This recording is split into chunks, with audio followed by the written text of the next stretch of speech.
কি হলো, আসো।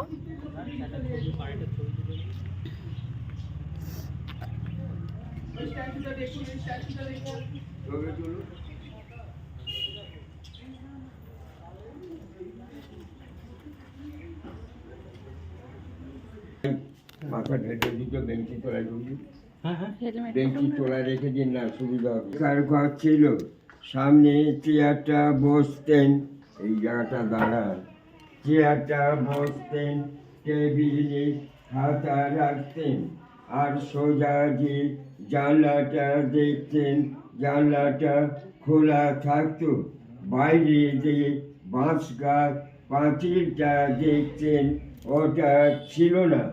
রূপনারায়ণ নদী খেতে বই পানি লক্ষ্য রাখুন, ওনার লাঠি পাশে করতে যান, কাছাকাছি যান। লবিতে মিটিং হতো, ডান দিকে একটা ঘড়ি চলছে, লক্ষ্য রাখুন 100 বছর আগের ঘড়ি, একদিন 10 দিনে 7 দিন চলবে।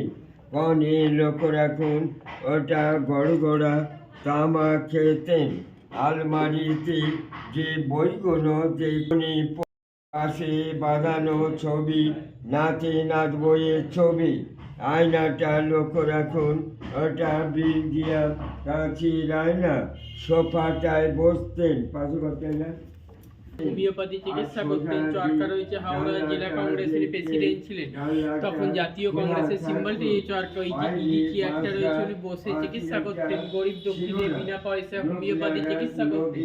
ওই তাই ময়ূর রাখা হয় না। এই খাঁচাতে ঠাকুর রয়েছে, লক্ষ্য রাখুন। রাধাকৃষ্ণ ঠাকুর, শ্বেত পাথরের মূর্তি। চিত্তরঞ্জন দাস যখন দেশের দেশে অ্যারেস্ট হয়ে গেছিল, ওনাকে দিয়ে গেছিলেন। সেই ঠাকুরটা আজ নিত্য পুজো হয়। চিত্তরঞ্জন দাসের বাড়ির ঠাকুর, আলমারিতে ওষুধ রয়েছে।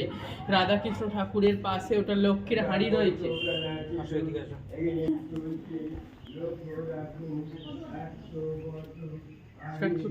আমার নাম টুবাইপতি। আমরা বংশ পরম্পরা ধরে বাড়ি দেখাশোনার দায়িত্বে রয়েছে। ওনার নাতি থাকেন কলকাতা কসবায়, নাতির নাম জয় চট্টোপাধ্যায়। উনি আমার বাবার উপরে বাড়ি টোটাল দায়িত্ব দিয়ে রেখেছেন। আমার সাথে যোগাযোগ করতে হলে আমার যোগাযোগের নাম্বারটি হলো 8537998629। যারা রূপনারায়ণ নদী ধরে পিকনিক ও হোমস্টের জন্য যোগাযোগ করতে পারেন। এইটা ধানের গোলা, ধান থাকতো, আর টালির চালের ঘরটা হচ্ছে ঠাকুর ঘর। আর তখনকার দিনে বাথরুম বাড়ির বাইরে। এইখানে রান্নাঘর ছিল, 1978-এ বন্যের রান্নাঘরটা পড়ে যাবে, রান্নাঘরটা তৈরি হয় ফাঁকা জায়গাতে। আর এই যে সিস্টেমটা করা রয়েছে, এটা হচ্ছে ভাতের ফ্যান করানোর জন্যে। এইটা বিপ্লবীদের পালিয়ে যাওয়ার রাস্তা, গোপন রাস্তা, ব্যাক রোড, সবুজ রঙের গেট। উপর থেকে যখন আসতে এদিকে পড়ে যায়। এটা দরকার হচ্ছে, লক্ষ্য রাখুন,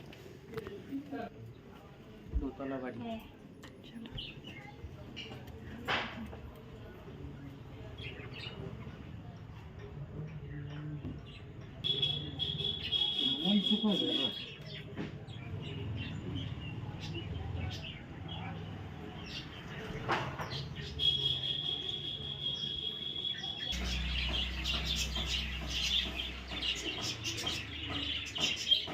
আমার শোয়ার ঘর ছিল।